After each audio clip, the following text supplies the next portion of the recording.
We were able to pass something with the omnibus appropriation bill that I've been working on in a bipartisan way for years. It was a program that was abused. We finally got together, Senator Leahy and I, to finally win what we've been trying to do for years. So I'm here to speak about reforms to about the EB-5 investor visa programs that were included in last week's omnibus bill. I also addressed this issue before the vote, but I'd like to follow up on that statement with some brief remarks about how important this is after years of fighting to get it done. First, this wouldn't have been done without working with my friend and colleague, Senator Leahy. So I thank him. Worked with me for several years on reforming this EB-5 program. Senator Leahy, as well as his staff, have put in a great deal of time and work on a number of legislative efforts to reform the EB-5 program. I appreciate the partnership that we had on this issue for those many years.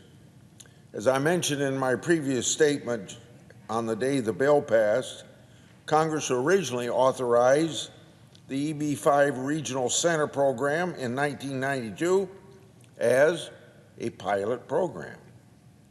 And as an outgrowth of the EB-5 investor visa that was created by Congress 2 years before that in 1990.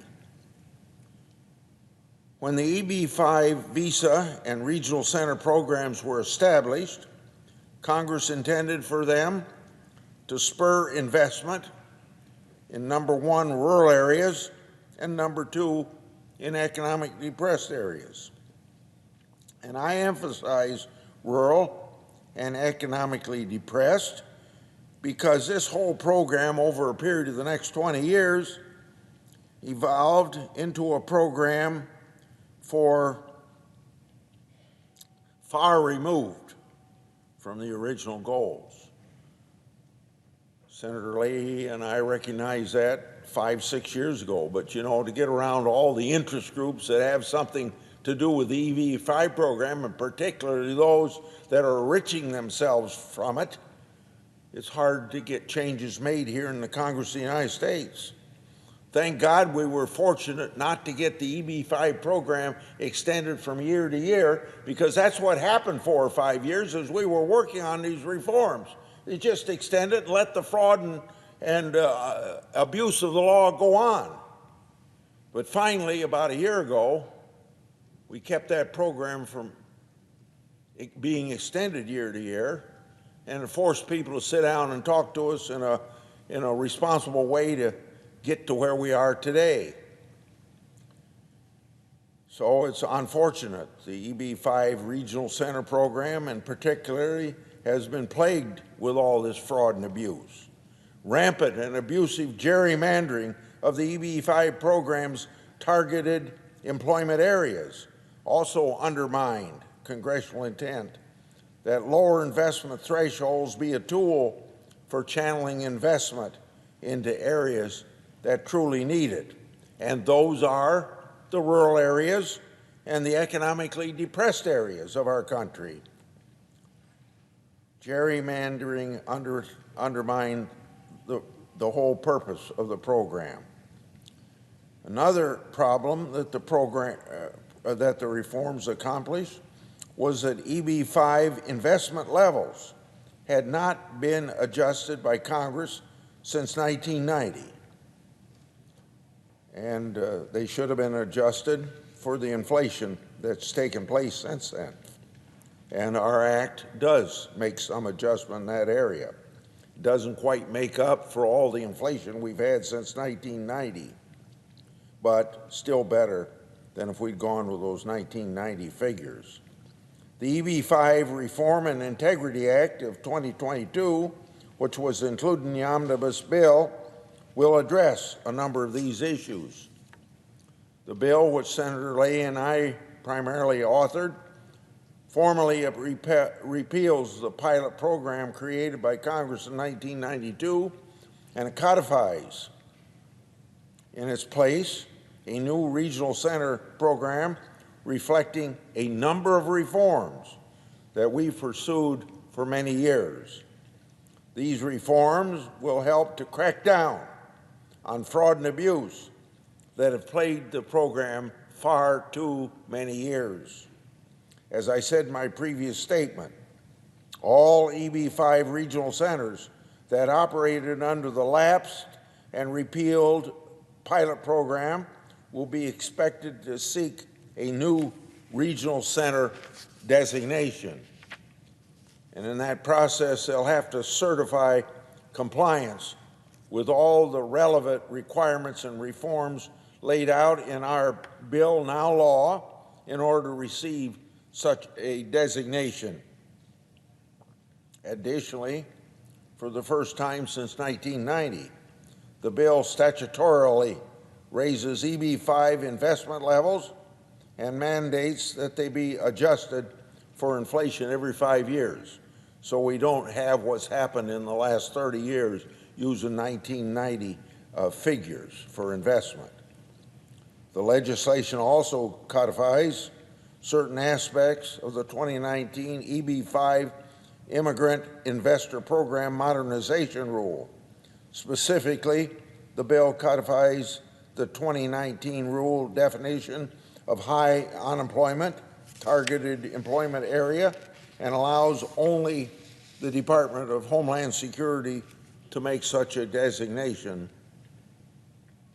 The so-called donut in targeted employment area model from the 2019 rule will be significantly limit the number of census tracts that may be used to seek designation as a high unemployment area. This targeted employment area model, combined with exclusive authority of Department of Homeland Security to make high unemployment targeted employment area designations, should crack down then on the targeted employment area gerrymandering, which gerrymandering has long deprived the rural and the economic distressed areas of the investment that Congress intended when Congress passed that legislation, now I guess 30 years ago. Now listen to this next point. I want the Department of Homeland Security to pay attention to this. It's also my belief and expectation that the Department of Homeland Security should reserve high unemployment, targeted employment area designations for census tracts that have experienced persistently high unemployment for a number of years, rather than just brief spikes in unemployment due to temporary and extraordinary circumstances, such as what you could have because of COVID-19 pandemic, as just one example. Finally, the legislation puts in place specific visa set-asides for rural area projects, high unemployment area projects, and infrastructure projects. The visa set-aside for infrastructure projects is limited to true public infrastructure projects, that is, in further explanation, those that benefit the public and the American people, not public-private partnerships or projects for private businesses. I will continue to monitor the implementation of this bill, as well as developments in the EB-5 program over coming months and years. This bill was entitled the EB-5 Reform and Integrity Act of 2020. It is the result of years of hard work and I hope it brings real reform to a program badly in need of that reform. I'm grateful that it was included in the omnibus bill and was happy after all of these years to see meaningful reform of the EB-5 program finally signed into law. I yield the floor